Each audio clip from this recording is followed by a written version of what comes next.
কখনো তাওহিদ হৃদয় পিঠ চাপড়াচ্ছেন শামীম হোসেনের, আবার কখনো তাওহিদ হৃদয় গিয়ে বাহাবা দিচ্ছেন শামীম হোসেনকে। দুটো সময়ে চট্টগ্রামের বিশিষ্ট মতিউর রহমান স্টেডিয়ামের গ্যালারিতে উচ্ছ্বাসটা একই রকম। একেই তো দল জিতেছে, তার উপর সমর্থকদের আনন্দ আরও বাড়িয়ে দিয়েছে শামীম ও তাওহিদ হৃদয়ের ব্যাট থেকে আসা বাউন্ডারিগুলো। গত বছর টি-20 ক্রিকেটে বাংলাদেশ যে উন্নতির পথে পা বাড়িয়েছিল, এই ম্যাচে দেখা মিলল তার থেকে আরও বড় কিছু ইঙ্গিত। কিন্তু বিশেষ কি ঘটল আজ? প্রথমবারের মতো নিজেদের মাঠে সবচেয়ে বড় রান তাড়া করে জিতেছে টাইগাররা।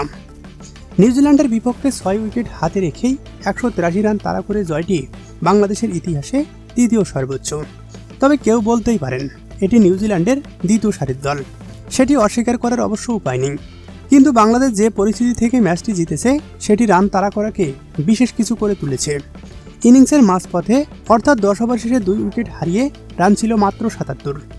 দলের সবচেয়ে ফর্মে থাকা ব্যাটসম্যান তানজিদ তামিম 25 বলে করেছিলেন 20 রান। আগের দিন হলে বাংলাদেশের এখান থেকে ম্যাচে ফেরা প্রায় অসম্ভব।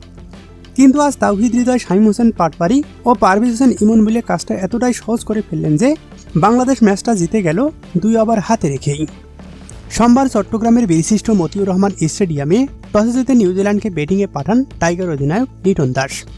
আগে ব্যাট করতে নেমে ক্লার্ক ও ক্লেভারের 50-র ওপর ভর করে নির্ধারিত 20 ওভারে 6 উইকেট হারিয়ে 182 রান সংগ্রহ করে কিউইরা। জবাব দিতে নেমে তাওহিদ হৃদয়ের আগ্রাসী ব্যাটিংয়ের ওপর ভর করে 6 উইকেটে জয় পেয়েছে। 28 বলে 51 রানে অপরাজিত ছিলেন তাওহিদ হৃদয়।